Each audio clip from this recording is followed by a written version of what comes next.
Must be starting at 9 as well, right? Or something. Maybe. What is it? It must be hockey camp, I'm guessing, probably. Is they're done school now? Yeah. I kind of, I forget that, like, in Ontario, we didn't finish school until the third week of June. Like this week. So I find it so different here.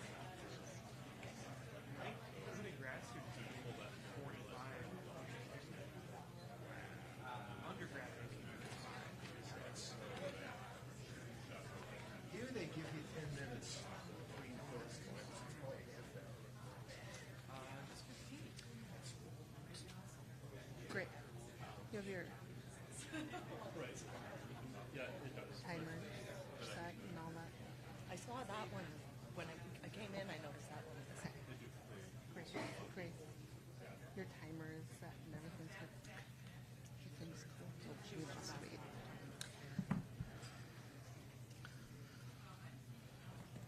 I think we've got the UWL has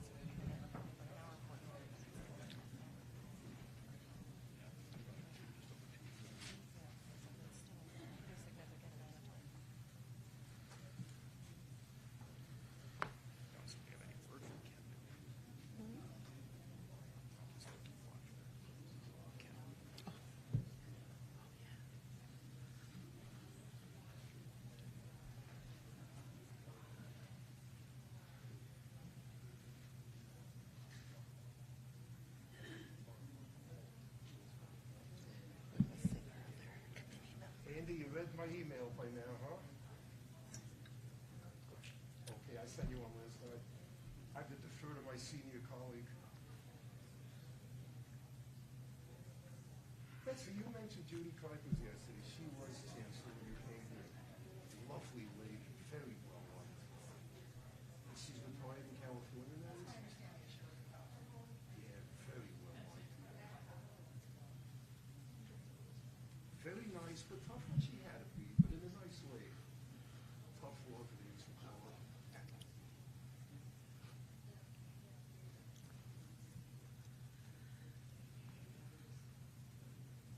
Do you miss California, your hometown? Because I'm from New York, and is it still home to you, California? Because New York is still home to me.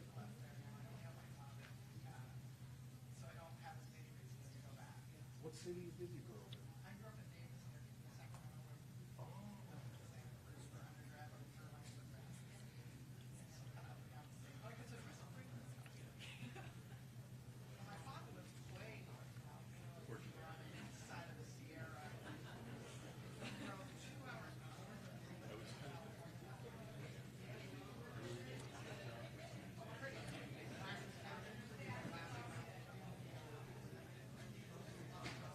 I remember many years ago, I was at a conference at Stanford. I feel like doing that. 1 mile palm drive getting on it. Such a beautiful blue sky. Yeah. Palm trees in the winter. This is college. They must be good. they retired UWL? I mean, I'm sure it's I recognize one gentleman. Andy Matt. That was the hat. Still here. Yeah, see, in New York at one time, if you were middle class, you could afford food. Nothing fancy, because those days are gone. The things you find out when you're advising students, right? Do you have any connection to New York City? Because I was born and raised in Brooklyn.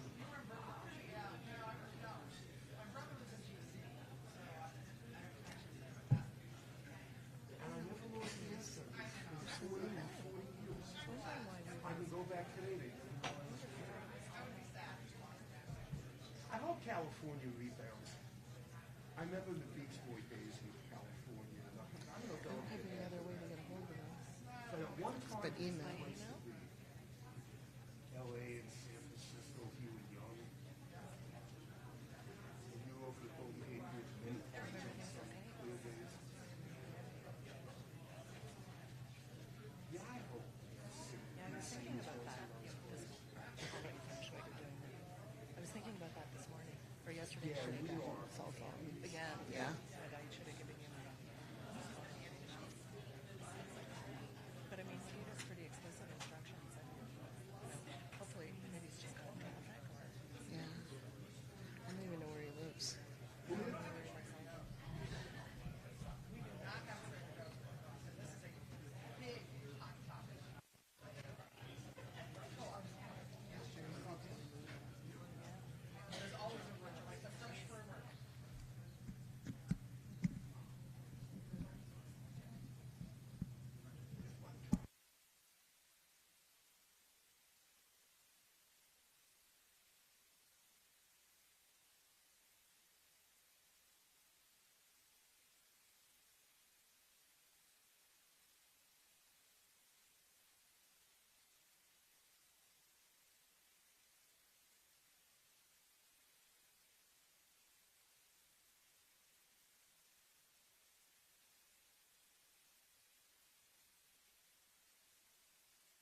Yeah.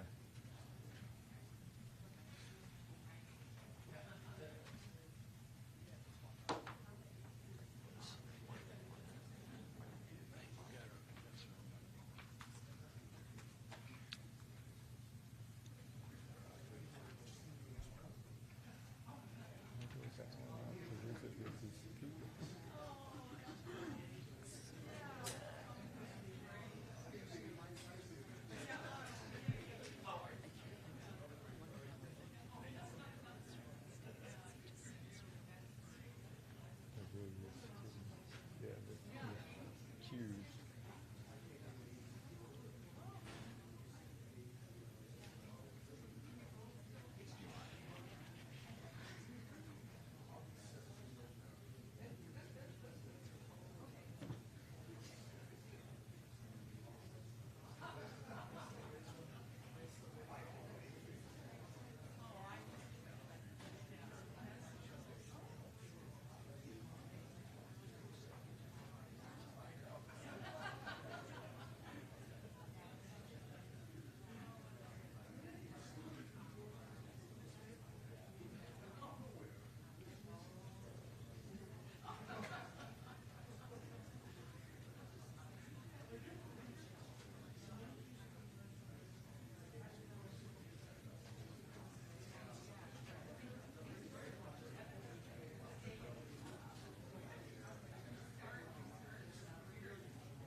And then do you have access?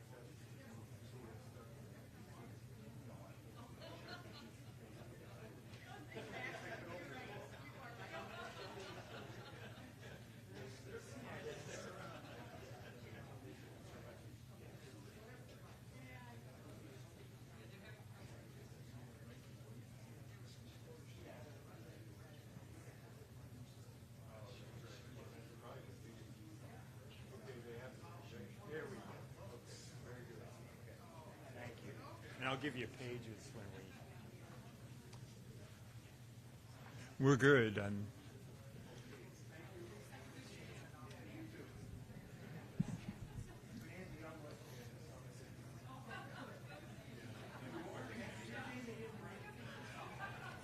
pretty sure Alan's going to make it into the documentary. That would be a little bit too rich to leave out.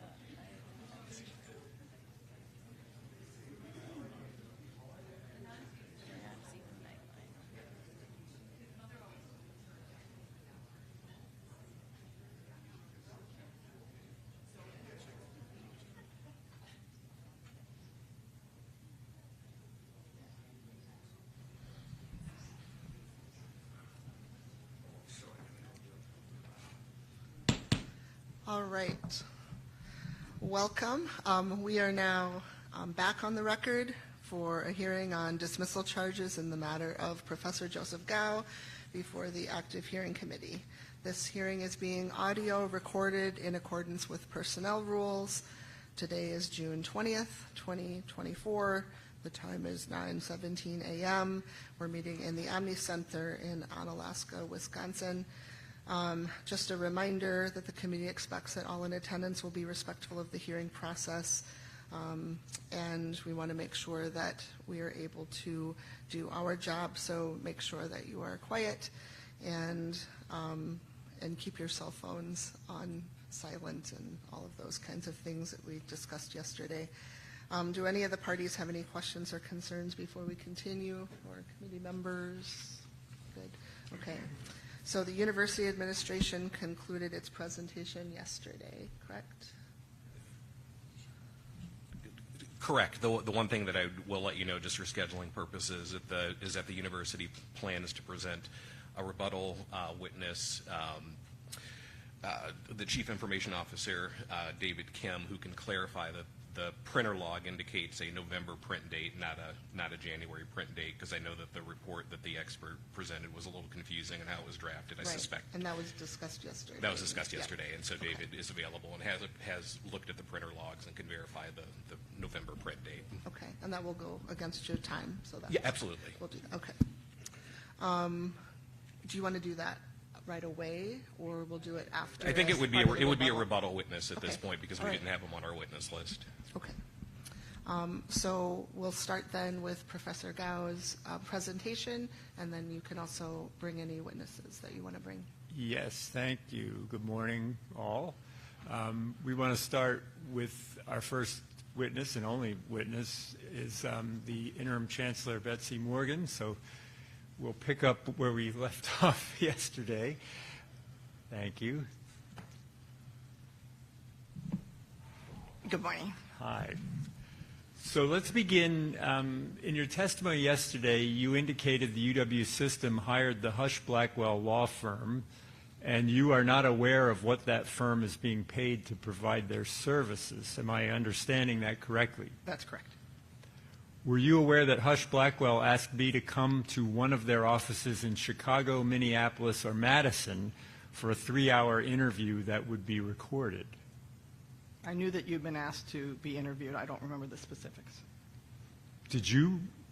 Were you interviewed by Hush Blackwell? I was not. Okay. Were you aware that I would want to have an attorney present, and I was waiting for the Foundation for Individual Rights and Expression to provide one? I knew that you had the right to have somebody with you, and you had indicated that you were trying to secure an attorney. And if we could show, please, Professor Deason, page start with 139, please. And this is exhibit. It's the actual. It's the collection of exhibits associated with the report. Now, I guess we're going to need to blow up that type if you can, please. It's. I don't know about others. Yeah, that's good. Okay. And if we can see, this is Monday, January 22nd.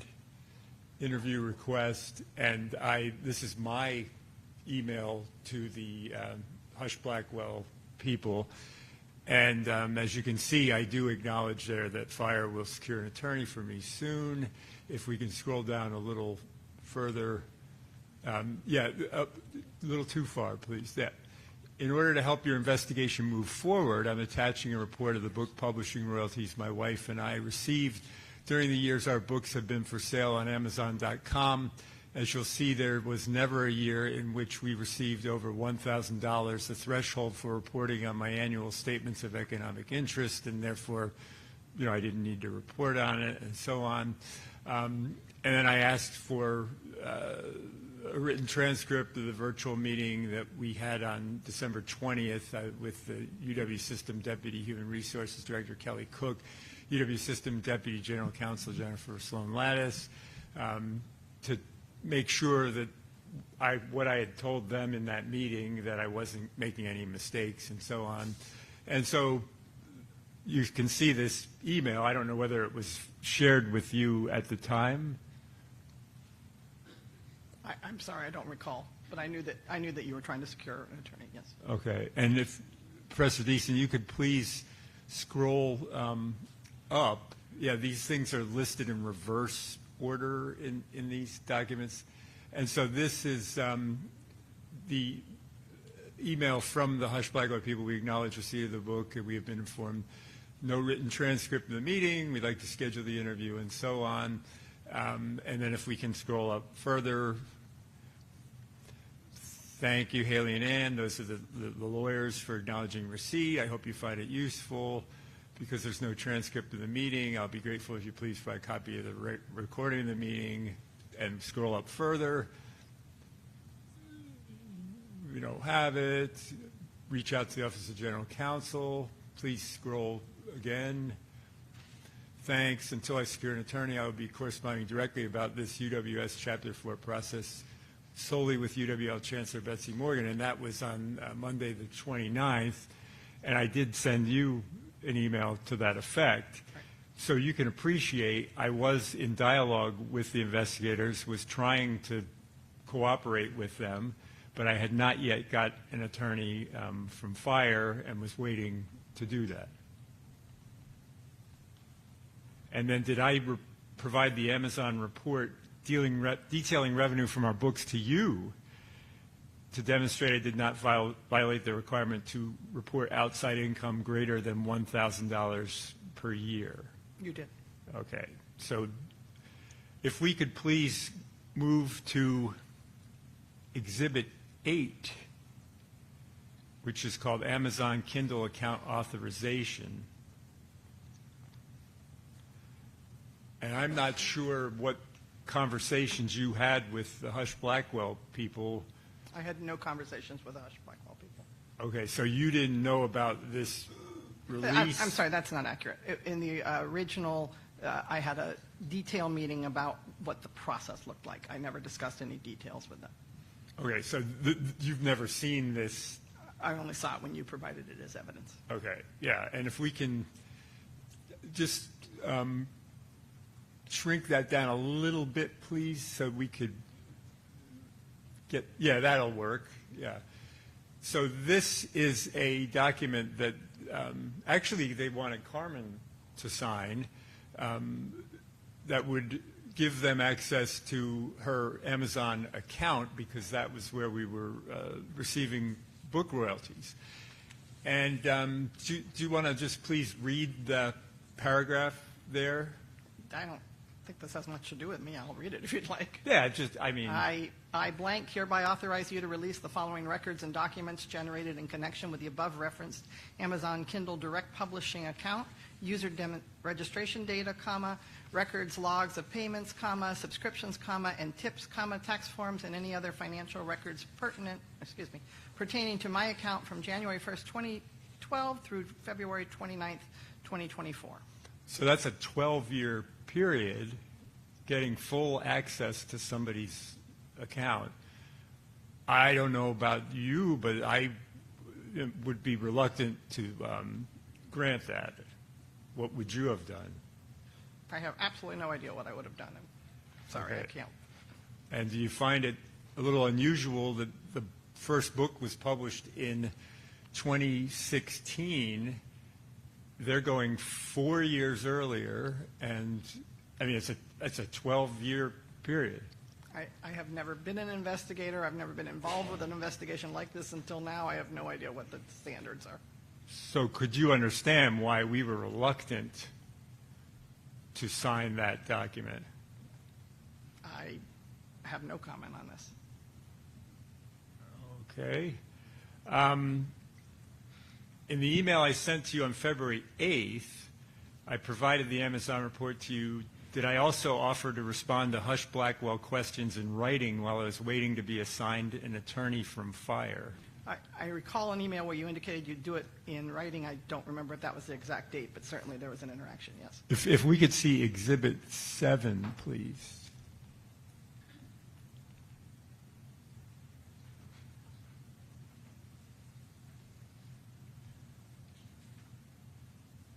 Okay, so February 8th, yes. I think it goes up, yeah. That's because this is in response to your email. Thank you for writing Betsy to update me about your investigation into President Rossman's complaint about the statements of economic interest I filed from 2007 to 2023, and I give you the report. And then I regret that you do not have the patience to wait until I have secured legal representation before concluding your investigation. I would very much like to participate in it. Therefore, I would appreciate receiving any questions you have about my statements of economic interest in writing. I will answer them in writing. And did you respond to this email? I did not. You did not, okay.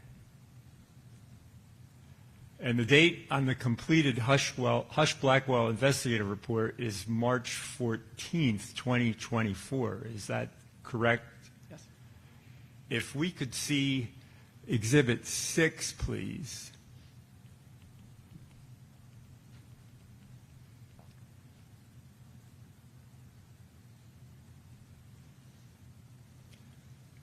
And that one's an email following up from FIRE, and the date on that is Wednesday, March 20th. So that would be 6 days after Hush-Blackwell made their report, correct?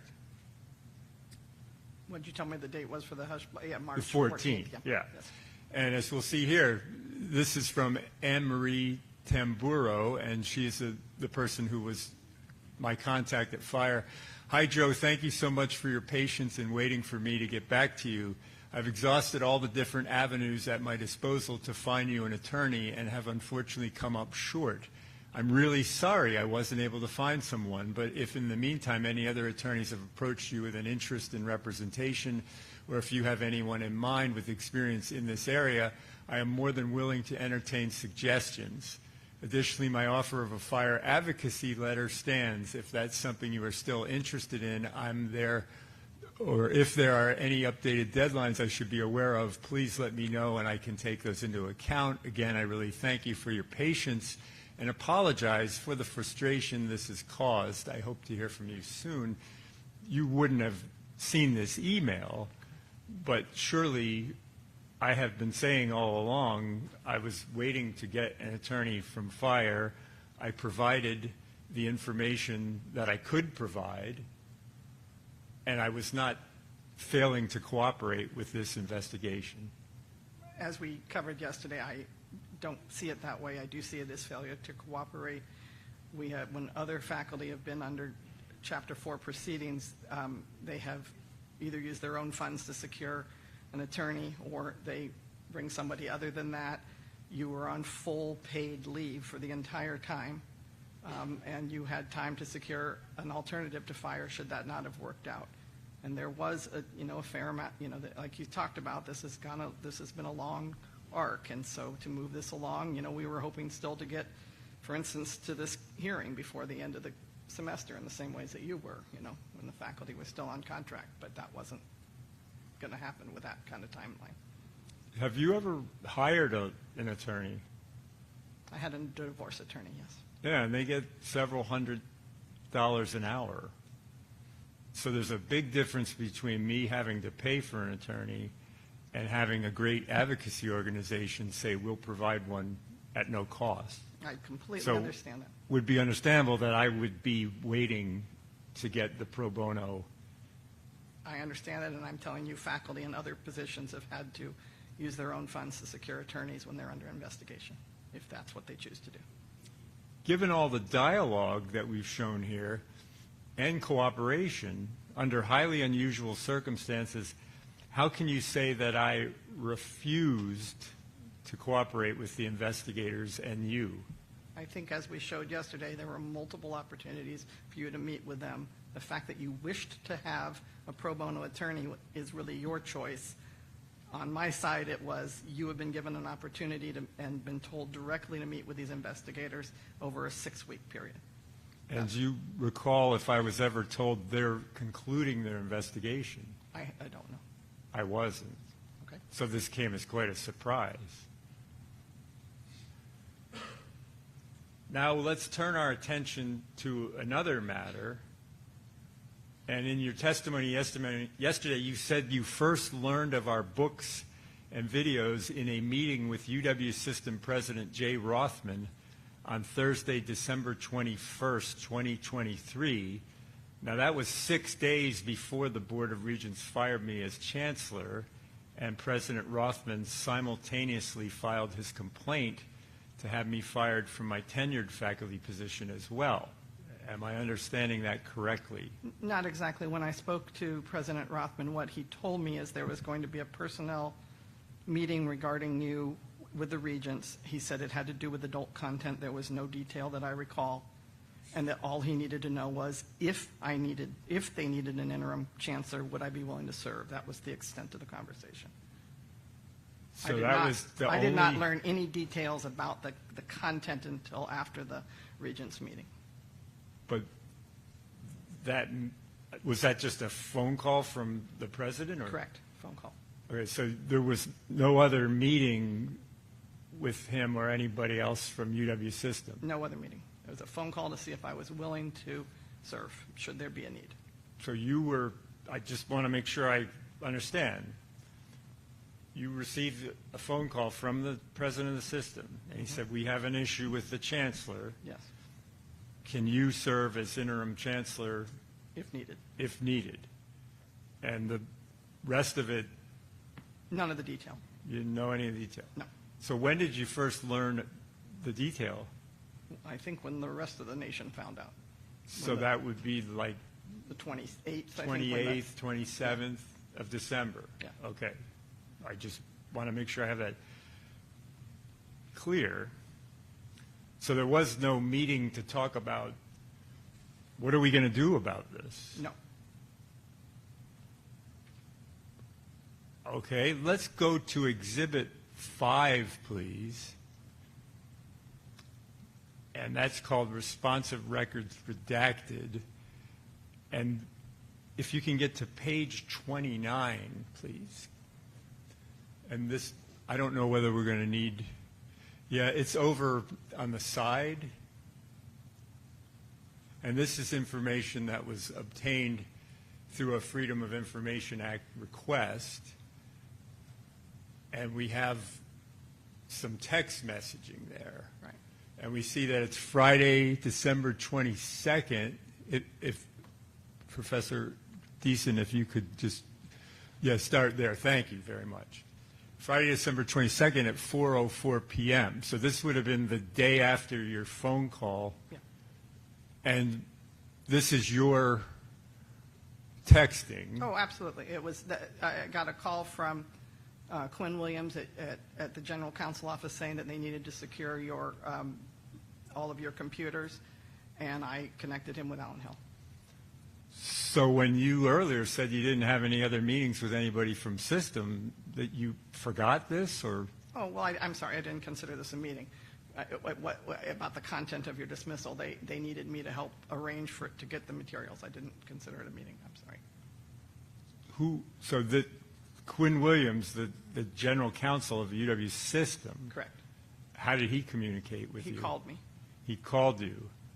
And what did he tell you in the He phone said call? we need to secure the computers from Joe's office and potentially from their home. And I said, how do we do that kind of thing? And he says, traditionally, my memory is that he said, I asked, how do we do this? And because I was at home, I wasn't in the campus at all after that date. And he said, well, it'd be helpful to have the police chief. And I texted Alan to make sure he was around and connected the two. Had nothing to do with it after that. So he said we need to get the computers not only from my office, but from my home? That's, my memory is he just said your computers, Joe. That's what I remember. And so I knew that Alan was going to be involved in the materials from your office. And I think at the time there was some conversation about whether or not you were physically in town, but I don't remember anything beyond that. Well, let's see what the text reveal. So that's you texting to our chief of police and the general counsel for the UW System on that Friday. So if we could start up, scroll back up, please. Yeah, great. This is you. Good news. Our outstanding police chief, Alan Hill, is in town. I'm connecting the two of you Quinn Williams and Alan Hill. And then if you scroll, please.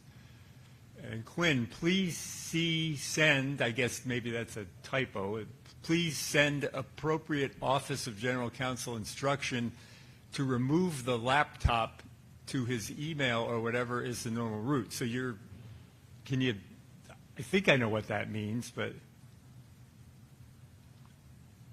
I think Quinn had said to me that my memory is that Chief Hill had said he's not going to do anything until he has appropriate authorization, and that was about getting the authorization to his email. And I'm curious, it says to remove the laptop. Why was that the focus? What I remember is them saying that they needed your computers. That's all. I do not remember anything beyond that. Well, that says remove the laptop. Yeah, It doesn't say remove the computers. Okay. Well then, they were talking about your various forms of computer-related materials. Okay, and if we can scroll further, please. And then we have Quinn Williams, the General Counsel, saying, thanks, Betsy. And then we keep going. Okay, there, now we're back to your text. Yes. Alan, that'd be Chief Hill. As soon as the laptop is secured, and we're not 100% sure that it's in his office, but if it's in his office, it needs to be FedEx to the following. So again, the focus is on the laptop. There is a real desire. Can you explain that? I mean, it doesn't say get his desktop computer, which would obviously be in the office. Joe, I have to tell you, I don't know whether you have a desktop or a laptop. It could have been me being, casual with the idea of laptop being computer, because mine's a laptop, so I tend to use that as the generic. But I do not recall any distinction between types of computers in the conversation. Okay. And let's continue on the chain, please. Okay, now, if you scroll back up, please. There's a black space. That was redacted. If it's in its office, it needs to be FedEx to the following. We don't have, and I know why they do that. They do somebody's address, yeah. yes. Okay. And then you said we can charge the shipping back to University of Wisconsin at a future date. So this is clearly a UW system operation. This is not UWL. My memory was that it shouldn't be Chief Hill who had to pay for FedEx, and then we needed to be able to repay him for FedEx on what I think was getting close to a weekend, and so we talked about, I don't remember a distinct conversation about it, but clearly it must have been that we would make sure it got paid for, and it sounds like I must have asked Quinn who would pay for it, and he must have said University of Wisconsin. And scroll, please. No worries. And there we have the actual FedEx receipt. And I think Chief Hill, being a very good, thorough police officer, did take material to FedEx and got it out. And as you'll see there, recipient address, what does that say? It's Quinn Williams' address. And then what is the address? You want me to read it out loud? If you would, please. I'd like to object to that. That's a piece of information that should have been redacted from this. I'm sure it was overlooked because we shouldn't be reading out the General Counsel's personal, home address in a public hearing. Okay, yeah, it's his home address. Thank you. Yeah. Okay, we can move on then. Scheduled delivery date 12/26, and then Chief says 2 MacBooks, iPad, and an iMac. Now that must have been a little surprising, wasn't it? That's a lot of computers that would be in the office. I have no comment on that. A lot of us have different. If you came to mine, you'd get a Surface Pro and an iPad. Well, one of them's Carmen's. Okay. Yeah. So, thank you so much, Chief Hill. And then if we can move a little further, please. There's that receipt again, and they did a little redundancy. Welcome, and there we are. Okay. So, quite a skullduggery? I don't know what to call it, but I would you had the... I would certainly not call it a skullduggery, but, I was serving at that, point to help them secure what they asked to secure. I mean, again, Chief Hill indicated that if he had the proper clearance, that would be an appropriate role. So clearly, my wife, Carmen, and I did not turn in our computers to UWL. Okay. Rather, Chief Hill retrieved them from my office on Friday, December 22nd. Why then did you state in the charges, not once, but twice, that we deleted information from the computers before we turned them in? I believe that the question is about the timing on the deletion, rather than turning, if you're asking me about the phrase turn them in versus when they were collected, I understand your point. And can you appreciate that doesn't make us look very good? Okay. When you knew the computers, we didn't have them. I mean, I just fathom that.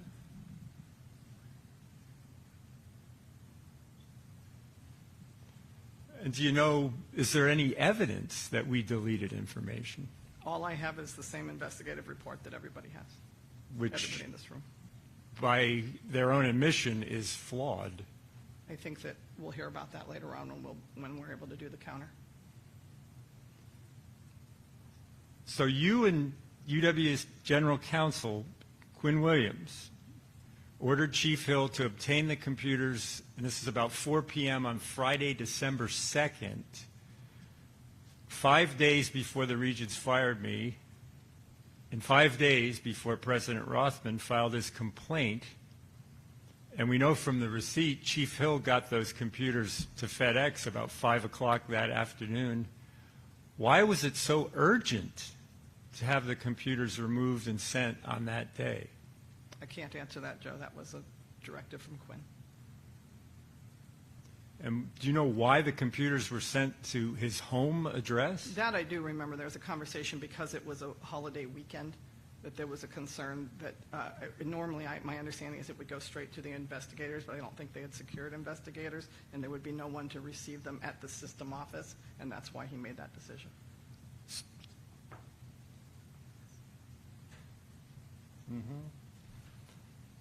So do you know who was going to do, I mean, FTI, we heard that consultant, he worked with forensic images. Who was doing the forensic images? I don't know. So you haven't read any of the report? It says in the report. Well, Joe, it says a lot in the report, but, my understanding was that System had secured an investigative team, and that was going to involve, Hush Blackwell was going to coordinate the entire thing. And I know that there was some conversation about not having our own IT people, except to help facilitate, that we were all helping to facilitate. So if we could go to page 27, which will be up above the text exchange.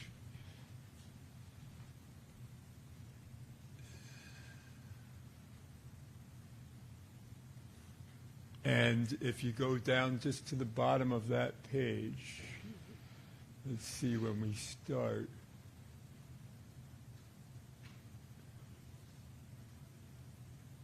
Yeah, back up, please. Okay, just that, yeah, thanks. I know this is challenging to do in real time. This is an email that was part of these records from Eric Thompson, who works for a firm called Data Narrow, and that is, in fact, the firm that Mr. Bowie indicated did the forensic imaging. And as you'll see, that's dated Saturday, December 23rd. So that's the day after you got these computers seized. yes, please have them ship the devices to this address, and please reply with tracking information. So this firm had been retained. It seems a little unusual, doesn't it, that the computers went to the home of the general counsel rather can't- than the firm? I just can't speak to it. I had nothing to do with those details. Okay, and then I don't want to spend a lot of time on this, but just if you scroll up one more, please. And that fills it in. Should arrive tomorrow. Now, this is Wednesday, December 27th, after the holidays. But I guess I keep coming back to what was the urgency here? I mean, this was moved at lightning speed, and people were doing things before they even knew what was going to happen. Joe, I just can't speak to it. It wasn't, my job was to help System Legal to get what they needed. That was my job. I can't speak to what So their thought you were process just doing was. your job, and, yep. At that point, that's what I was doing. And as you can see, the subject there is RUSH, Forensic Image Collection. What was the urgency? You don't know, do you? I could only conjecture, and I don't think that's appropriate. Do you think it's possible that the UW system leadership and attorneys were hoping to find damning evidence to enable the Board of Regents to fire me completely on December 27th without needing to go through any of this Chapter 4 process? I have no idea, but I don't believe that they can do that. My understanding of Chapter 4 is that if we're dismissing a tenured faculty, this is the process we use. But I am not a scholar on this. And that's all I have for the witness.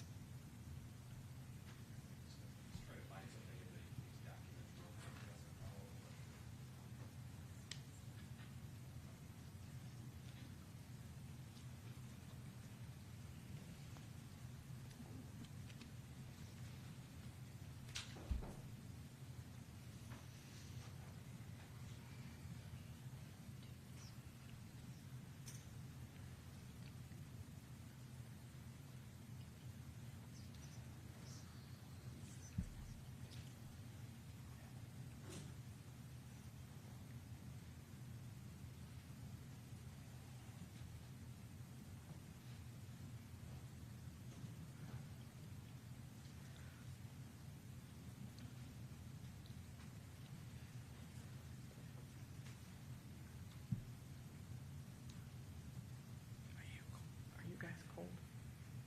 Should we tell Robin?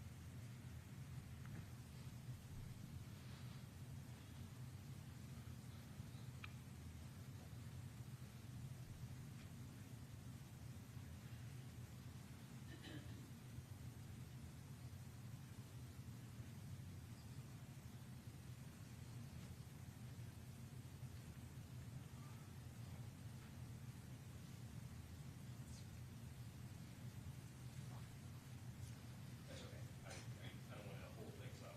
I can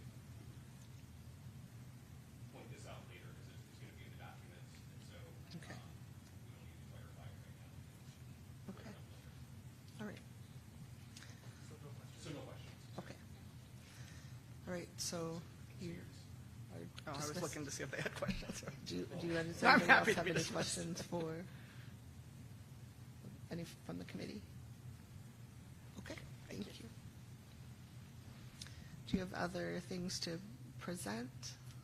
I think we're ready. I mean, I guess if there's this interest in revisiting the FTI report, you certainly, then we'll see whether we have questions Sure. on Yeah, that. and I think that's fair. So if you wanted to bring the witness about the report, is that possible? It's not the draft. Right, report, it's yeah, clarified, to clarify that. I don't. It's only to clarify the printer log issue, but I don't think procedurally it would be appropriate to, bring up David at this point because he's technically a rebuttal witness, and so that evidence will be introduced solely for the purpose of establishing that date. We're not opening up a whole new line of, computer questioning. He was not a primary witness. So it will literally be a question of, does a computer log demonstrate that the printing occurred on this date? And that will be the only question. And any sort of cross should be limited, Right. simply to perhaps how he got Yeah. that document, et cetera, but not meandering, Right, unrelated issues. So, right, so I want to confirm that, so you're done presenting your case, and that was your witness, okay. So we're going to enter the rebuttal phase by the university's side, and part of that rebuttal will be bringing then this person to clarify that. You'll have an opportunity to cross-examine that witness, but only focused on the information that he brings to clarify that. And then if you have any Okay. other rebuttal, you can do that. And So- then we'll end with closing. Thank you. I'd like to call David Kim.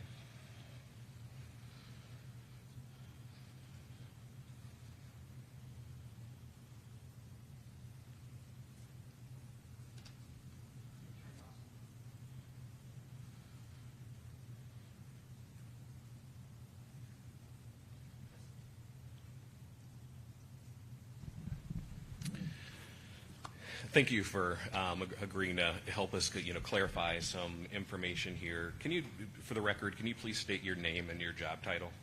Yes, it's David Kim. I'm the Chief Information Officer. And what, could you just give a brief overview of the job duties that you perform? As a Chief Information Officer, or in this, yes. So As the Chief Information So I Officer. primarily oversee the Information Technology Services Department. And in terms of the role that you performed here,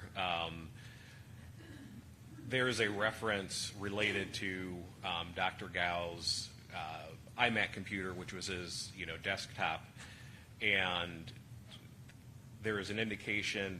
The report that was ultimately drafted by our expert has some ambiguity. Are you familiar with the X-Hamster document that has been referenced related to this matter? Very little, but yes. And as part of your job duties, did you obtain printer logs, related to that document? Yes. For clarification, as far as the computers are concerned, that was not my part, but the small part was just to get the print logs from the printer itself. And can you tell me what date the printer log indicates the X-Hamster document was printed? For clarification, there was no specific document requested of us. The only thing that was presented to us was a date in which that was printed and the person or the account. What we did discover in the logs was the X-Hamster on that specific day of 11/27, around the same time that was requested of us. Okay, thank you. So cross-examination. So you played no role in you just said, seizing the computers and analyzing them. No, sir. And why do you think that was? I have to object to that question. That's not related. Whether or not why he may have been involved in analyzing is not related to that specific document. Well, of course it is. He's involved in it now. Why couldn't he be involved in it then? That's an argument you're making towards what appears to be a conspiracy, theory around alleged improper handling, potential improper handling of computers, and that's not directly related to this document. Oh, okay. Well, Thank you. Yeah, we'll for the move cross, on. we do want Yeah. to just ask about this specific, really small thing. I don't want to be a conspiracy person, so yeah. Thanks. Yeah. Thank you. Okay, thank you. Okay, so you have some other time. Do you have any other? Okay. Wow. You mean we're done? Okay.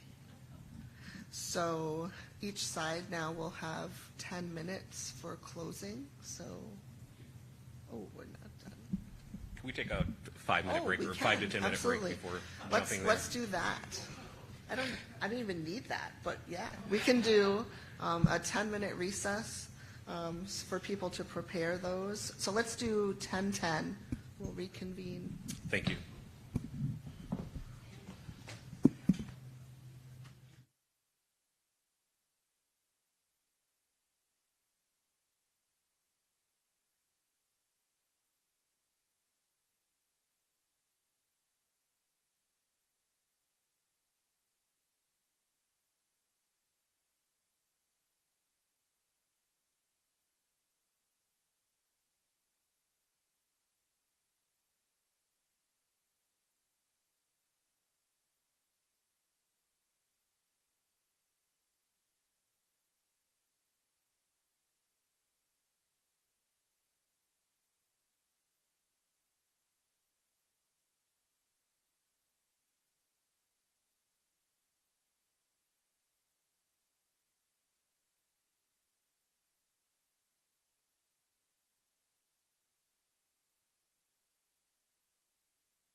10 minutes for the university side.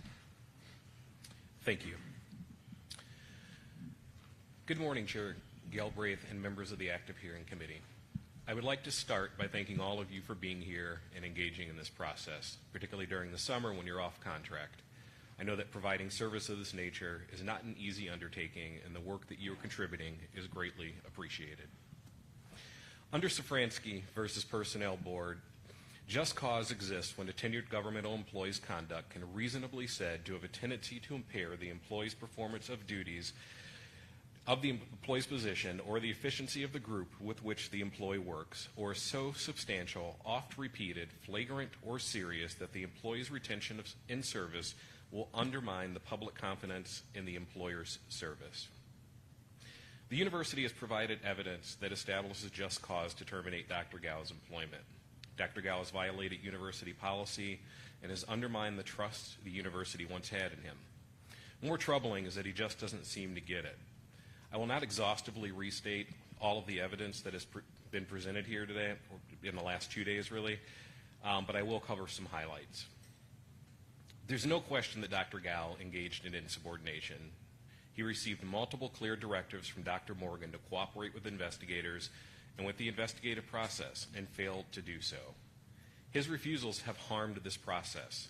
Making a decision to terminate anyone is a very serious undertaking, and the institution, the employee, and the committee should have the best available information. We do not. At times during this proceeding, Dr. Gow has repeatedly used uses phrases along the lines of, "Would it surprise you to know?" before making a particular assertion. Had Dr. Gow cooperated with the investigation, there would be no need for surprises here.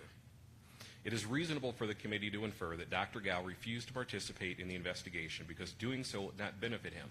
Interviews with investigators would establish a record, and he would be locked into statements, making it much more difficult to introduce new surprises here. In addition, he was paid approximately $50,000 for the spring semester and failed to perform his only assignment. The fact that he is a tenured faculty member should not excuse this conduct.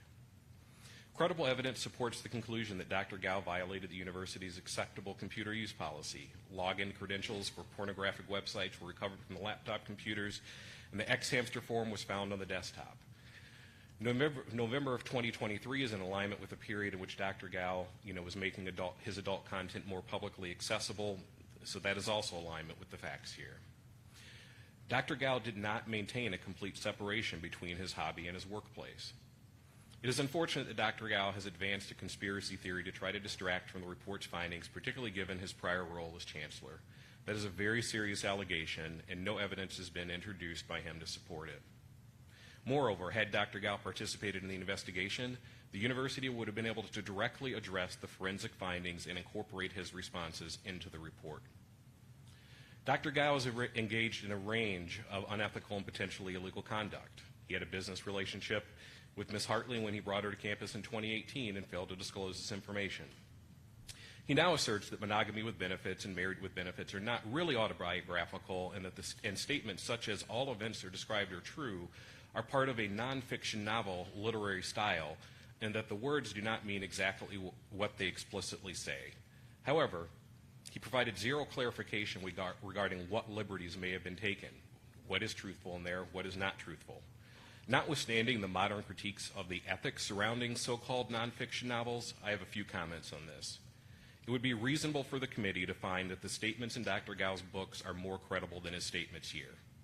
As a practical matter, even if the nonfiction novel assertion were true, how would any member of the public know this? The books are still damaging the university's interests as a result of Dr. Gow's actions.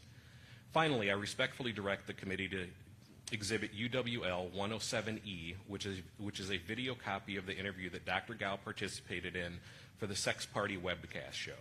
From approximately minute 4 through minute 6, Dr. Gow admits to illegal conduct that mirrors one of the encounters described in Monogamy with Benefits. So at least for that encounter, it would appear that was accurately related in the book, because there's certainly no warning given on that podcast that any liberties are being taken with facts. As I said yesterday, it is Dr. Gow's repeated poor judgment that has led to this point, and the concern has been amplified during this hearing.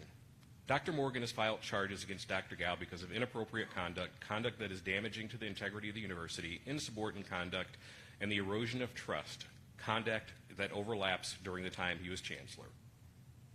We established that when Dr. Gow brought Nina Hartley to campus in 2018, a decision he was reprimanded for, he had a pre-existing business relationship with her. They'd filmed adult content together. This was not disclosed at the time and has only recently come to light. During this hearing, Dr. Gow clearly stated he does not believe that he had a business relationship with Ms. Hartley or any conflict of interest. By any reasonable measure, he is wrong. During questioning yesterday, Dr. Gow would not even admit that during the time he was chancellor that he routinely directed employees to perform various tasks. I'm not even sure how it would be possible to be chancellor and not delegate and assign people to do tasks. Dr. Gow sparred with Dan Chanin and was able to admit that his refusal to participate in the investigation was in any way inappropriate or insubordinate. Again, he was wrong and argued more about insubordination today. He went back and forth with Dr. Morgan, unable to seemingly even consider some of her perspectives stemming from her work as interim chancellor, cleaning up his mess. Through articles, Dr. Gow has clearly indicated that he would be open to discussing his hobby with students if he returns to the classroom, and he has also indicated that he has gained great media experience from being interviewed during this process and that those experiences would be relevant to the classroom. I asked the committee to seriously consider whether Dr. Gow would listen to his department chair or provost if they directed him not to raise these topics in the classroom. He won't listen to Dr. Morgan when she is in her interim chancellor role. Why would he follow her directives once she is provost? Why would he listen to his department chair? Regardless of Dr. Gow's questionable recharacterization of the books accurately foreshadowed what would happen if his hobby became public. His conduct was premeditated. The university has been surprised during this hearing at the deflection from Dr. Gow on a variety of issues. Ray Cross's and select regents' reactions to the 2018 Nita Hartley matter is what made the matter worse, not Dr. Gow's conduct. His decision to publicize his hobby last fall isn't the issue. It's the way in which President Rothman and the Board of Regents terminated his chancellor position. During his opening statement, he chastised the university for submitting exhibits with explicit photos, even though those images came from Dr. Gow's public-facing loyal fans page. Even when his damaging comments have been directly quoted by the media rather than summarized, he has asserted that the media got it wrong, not him. Dr. Gow has expressed great concern about the amount of money that has gone towards investigating his inappropriate conduct, but has expressed zero concern over his own conduct, ignoring the fact that but for his conduct, the expenditure of any funds would have been completely unnecessary. Dr. Morgan provided ample testimony demonstrating what has only become more clear during this hearing. Dr. Gow just doesn't get it or is unable to acknowledge that his conduct has been harmful to this campus community and a distraction from its core mission. I will reiterate that Dr. Gow is an intelligent man, a former chancellor and currently a faculty member in the Communication Studies Department. However, it is time for his relationship with UW La Crosse, his employment relationship at least, to come to an end and allow the campus to refocus on its core mission. Dr. Gow is free to make and publish adult content and engage in other activities, but the university can reasonably conclude that doing so is at odds with the university's public purpose and best interests. The university believes that if Dr. Gow remains, he will continue to distract from the university's mission. His presence will be disruptive to the Communications Studies Department and will undermine public trust in the university. The university respectfully requests that this committee recommend that Dr. Gow be terminated for cause. Thank you. Professor Gow?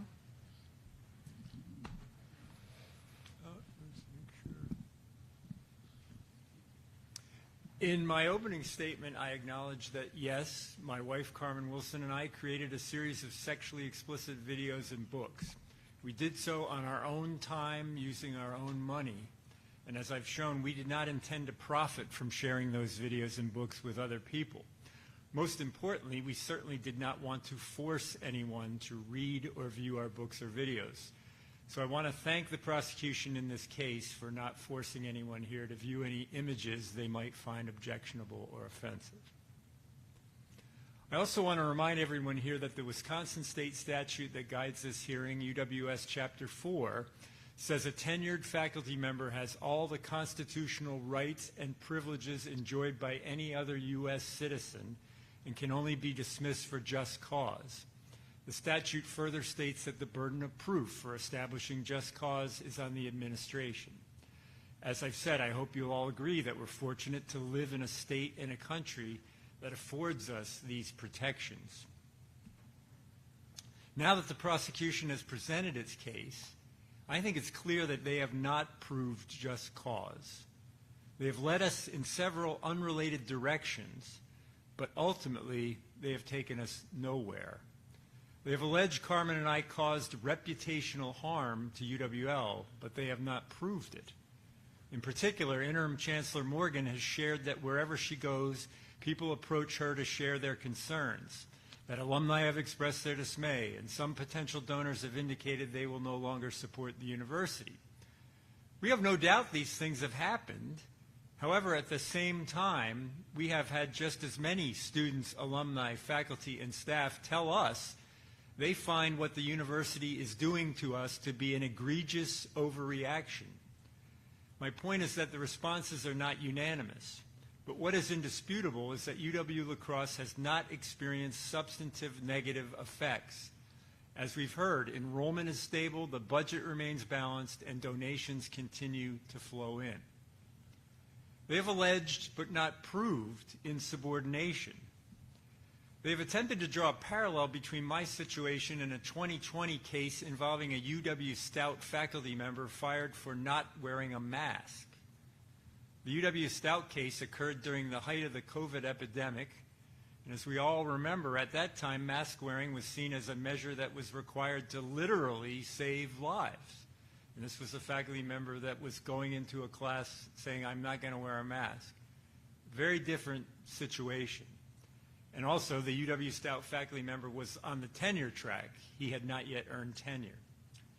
The administration is also using their own subjective definition of what it means to participate in the investigation.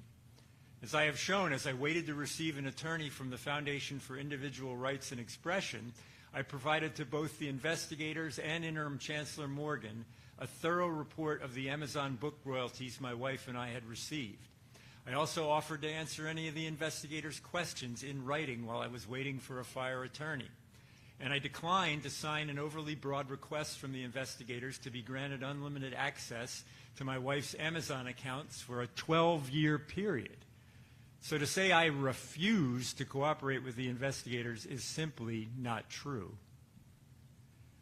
The administration, the prosecution, also has alleged but not proved that my wife and I violated information technology use policies and viewed pornographic material on our university-issued computers. The FTI consultant, Mr. Bowie, reported that we had identical automatic login information on both our laptop computers for several sexually explicit websites. This is an extraordinary finding, as Carmen was issued her laptop in the fall of 2019 as a resource to use while working on behalf of the UWL Foundation, work that never materialized. And so while she opened her laptop computer one time, she did not ever use it, and it sat in its original box in my office until Chief Hill retrieved it on December 22nd, 2023. We never created those login accounts, and while we cannot definitely prove that, the following statements are factual. The adult websites listed do not require an individual to create an account and log into that account to view adult content. Accounts with login information are only required to post content. As noted in the evidentiary documentation, and during this hearing, we do not deny using our home personal computers, and I want to emphasize that, our home personal computers, to post material on Xhamster, Pornhub, Loyal Fans, and OnlyFans. But we never used UWL-issued computers to visit or post anything on those 4 sites or any of the other 5 listed in the FTI report. So we would have no reason to create those accounts. We have no idea how those accounts became associated with our computers, but I can assure you we did not create them. The other evidence that we used university computers to visit pornographic sites is email in my spam folder. I hope you'll agree that no one should be penalized for junk mail, spam, they did not request. Again, the only evidence cited that we viewed adult content is circumstantial and suspect. The forensic experts found no browsing history of visits to sites containing pornographic material, and I want to remind you of that. There has never been any evidence that we visited sites containing pornographic material. I reiterate that one reason, the one that Occam's razor claims is most likely to be true, is that we simply never browsed adult content on our university computers. Ultimately, however, the most egregious assertion made against us is the claim that we deleted information from our computers prior to returning them to the university. An assertion listed not once, but twice in the charges lodged against me. As we have shown, this is an outright lie. We did not return our computers because they were taken from my office on Friday, December 22nd, under the direction of Universities of Wisconsin General Counsel Quinn Williams and UWL Interim Chancellor Betsy Morgan. Most importantly, we didn't delete any information from the computers before those computers were shipped to the home address of the General Counsel, launching a very unusual chain of custody for the devices. Now that you have learned the truth, we feel confident you will have no choice but to decline to participate in the administration's conspiracy to take away my tenure. After all, tenure is based on the quality of one's teaching, research, and service. This fruitless exercise has nothing to do with that, and likely will cause many people to raise the question, do universities of Wisconsin faculty, staff, and students have the right to engage in free speech in their personal lives, particularly on contemporary social media?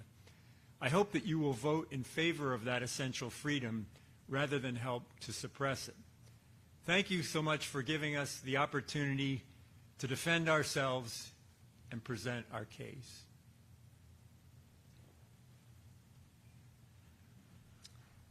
All right, thank you. So I now declare the open portion of this hearing concluded. It is 10:30 a.m. Thank you for your attention and participation in this process. We're going to have a 10-minute recess to clear the room, and then after that, the committee will entertain a motion to enter closed session to deliberate on this matter. It will then draft a written report of the findings and recommendations and provide a copy of that report to both the Chancellor and to Professor Gow as soon as practicable. That's the language consistent with UWS 4. And so I thank you for being here, and we will reconvene at about 10 minutes, so about 10:40-ish or so. So again, have a good rest of your day.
principal, as the chair said, for providing a written report to parliament.